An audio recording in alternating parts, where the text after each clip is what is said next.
La dernière course du week-end passé, c'était dans les arènes du Grau-du-Roi et Jackie, vous étiez là-bas.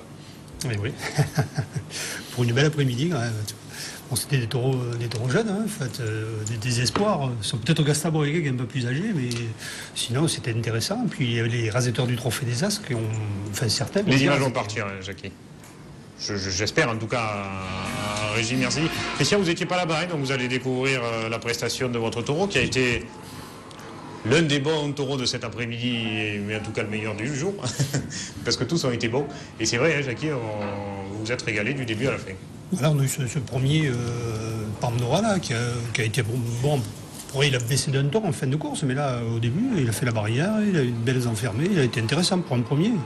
Il a été brillant pour un premier, c'est surprenant d'ailleurs. Avec des très très beaux rasés. C'est le taureau de l'Aïal, d'Adil Benafito en particulier. Et puis donc tous ces raseteurs-là, hein, les vedettes du Trophée des As, le Loïc Ozol, Adil Benafito, etc., qui ne marquait pas de points, qui a bénéficié à Guillaume Canot, qui était là et qui en a profité, puisque lui, il fera une belle journée, en bien rasetant aussi. Oui, mais c'est un peu comme les courses de fin de saison, hein, voilà. Ça rasette bien aussi en fin de saison quand il n'y a pas de points. Mais cette course aurait pu compter au Trophée des As, je pense qu'ils auraient raseté aussi bien. Voilà, Nicolas, un taureau un peu difficile, on le connaît, ce taureau de Jeannin, qui se tient un peu dans les planches, qui anticipe un peu, mais qui baisse la tête sur le rasé. C'est vrai qu'ils l'ont rasé. Difficulté Nabil Benafito à la barrière. Plus que d'habitude, parce qu'ils ont levé les deux ficelles, alors qu'à l'une, elle est rentrée une ficelle. Il était intéressant aussi de remarquer dans cette course, Jackie, baroudeur de la Manade Martini, oui, à ce niveau-là, avec des raseteurs de ce niveau. Je crois que c'est la première fois qu'il se retrouve dans des raseteurs comme ça aussi importants, enfin des raseteurs du Trophée des As. Et puis il y a l'action de la journée, hein, après la scène Outarka, où le taureau fait trébucher le raseteur juste avant la barrière. Et c'est un miracle. Hein. Oui, on n'a pas très bien compris pourquoi il était tombé, parce qu'il est passé, il était à l'aise dans la tête, et puis d'un coup, je ne sais pas si le taureau dans la course, le taureau l'a attrapé. Oui, est-ce qu'il a ralenti ou pas? On va le voir sur les images, il le touche juste avant d'arriver à la barrière, là, hop. Ouais, c'est le taureau qui le déséquilibre. Oui, c'est le taureau, oui, parce qu'il a levé le morceau de pantalon. Donc, voilà. Et la scène qui est... Et il est resté KO. Mais qui a eu le geste de passer par-dessous la barrière, heureusement. Et les cornes qui n'ont pas porté sur cette action qui aurait pu être dramatique pour la scène Outarka. Ce taureau que les hommes tenaient un peu jusque-là, et hop, il a repris le dessus et le cercle s'est ouvert et il a été très bien en fin de course. On sait que son côté, c'est le côté gauche, où il est le plus difficile et il n'a jamais eu de rasé arrêté, il n'y a eu que des reprises. Ça, c'est Rajao de Paulin, un taureau qui manquait un peu de vivacité, qui a été bien, mais il a fait ça un peu, il était un peu lourd dans la course. C'est un beau taureau qui a une bonne tenue de piste et qui finit à la barrière comme ça, mais on l'a vu quelques fois plus vif qu'aujourd'hui, enfin que lors de cette course.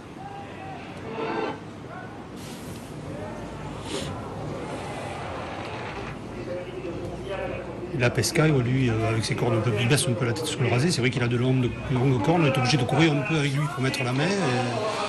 Et je crois qu'il a été vaillant, il a pris des belles séries. Et voilà, ils étaient un peu, tous les taureaux étaient un peu différents, quoi. Ils avaient un comportement différent. Parce que lui, c'est pas vraiment un barricadier, on le voit là, il fait quelques actions, mais c'est surtout sa vaillance. Hein. Il a pris beaucoup de rasés. D'ailleurs, il a fini péniblement. Là, le taureau de la course, voilà, c'est Gastamo. Alors lui, je ne l'avais jamais vu aussi bon que ça. Peut-être qu'il a trouvé le contexte aussi, parce que chaque fois qu'il est quand même raseté dans son élément, il avait été très bon, mais il n'avait pas été aussi spectaculaire. Là, il a fait des grosses actions aux planches. Chaque fois, il terminait fort. Il prenait une série de 3, puis il finissait à la barrière.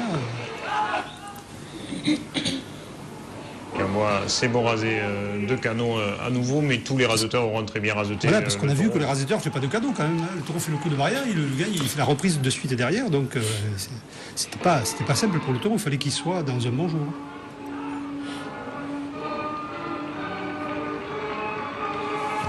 Et on voit toute la volonté de ce taureau qui enchaîne les séries et qui même après 3, 4, 5 rasés vient finir très fort à la barrière.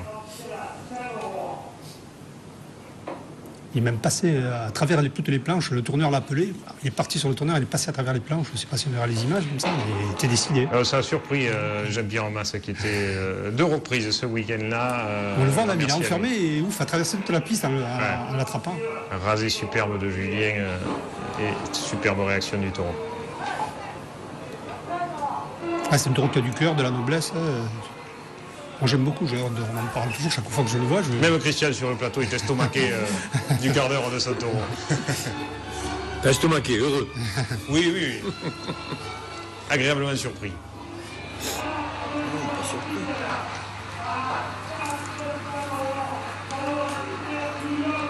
Voilà Guillaume Canot qui était le seul rasetteur du Trophée de l'Avenir et qui a bien raseté et qui a levé quelques attributs devant les As. Il faut le signaler aussi. Il est efficace celui-là. Oui.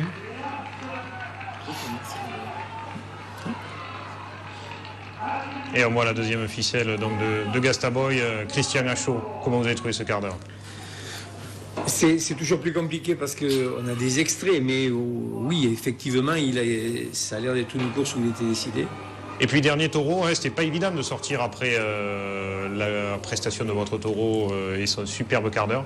Et pourtant, Chambao a fait un très très bon quart d'heure grâce essentiellement à Loïc Ozol qui lui a livré des Moi je pense magnifiques rasés. qu'habituellement il est plus vif que ça, le taureau, il saute beaucoup plus après les hommes. Là, il n'a pas eu une très bonne tenue, il s'est tenu loin des planches et tout, donc il est rasé au compte-gouttes, mais chaque fois il a fini à la barrière. Mais il n'y avait pas la même ambiance qu'à Gastaboy, c'est ça, c'est un peu retombé. Même s'il a fait des grosses actions. C'était pas lié, tout n'était pas lié, ouais. C'était des rasés, parce que les hommes c'était un peu. Ils s'étaient arrêtés, ils rasaient beaucoup moins. Sauf Loïc Ozol qui sera vraiment. Loïc Ozol a bien rasété jusqu'au bout. Et bravo à lui. Christian, content de ce quart d'heure de ce week-end de Gastaboy. De Gastaboy et des deux autres qui ont tenu leur rôle aussi. C'était un bon week-end. Ça arrive de temps en temps, heureusement. Alors je ne sais pas si vous avez des taureaux qui sortent à Martial de temps en temps, mais je passe un petit peu. En tout cas, j'espère que vous n'êtes pas très loin. Pas depuis quelques années, mais peut-être comme vous. Écoutez, ça tombe bien, vous êtes bien entouré. Vous avez Suzy sur votre droite, Olivia sur votre gauche. La mairie de Martial est là sur ce plateau parce que ce week-end vous organisez le trophée Louis Nicolin, ex-trophée Soleillade. Mais on va y revenir dans quelques instants. Vous nous parlerez de cette journée traditionnelle pour un manadier un petit peu célèbre, peut-être futur champion de France, qui sait, de football aussi. C'est tout ce qu'on peut souhaiter à la paillade en tout cas. Mais la fin d'émission, c'est tout d'abord, avant le taureau de la semaine, le top 5, les 5 raseteurs qui ont marqué le week-end passé.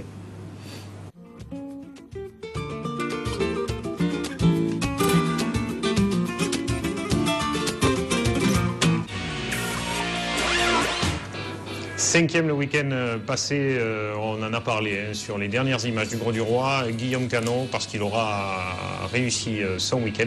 Il a très bien raseté au Gros du Roi surtout, puisque le top 5, ce n'est pas les points qui comptent, mais la manière. Bravo à lui d'avoir été à ce niveau-là, ce jour-là, et d'avoir montré qu'il peut lever et très bien raseter en même temps. Quatrième pour son tempérament, pour sa bravoure, pour son ami et pour cette incroyable façon de raseter qu'a Charles et cette volonté qui lui aussi l'ont ramené après de très graves et très sérieuses blessures. Chaque fois devant les cornes des taureaux, il a été encore très bon ce week-end et puis revenir et continuer à raseter comme si de rien n'était après un coup de corne comme ça, ben voilà quoi. Rien que ça mérite sans aucun souci une place dans le top 5. Bravo à lui qui retrouve ses marques dans cette saison 2012. Troisième, on en a parlé aussi longuement, Michael Matré, qu'on voit souvent cette saison dans ce top 5. Il a été très bon le week-end dernier à nouveau, que ce soit à Sommières, que ce soit au Palu du Nord ou bien à Uzès. Donc logiquement, il se retrouve dans ce top 5.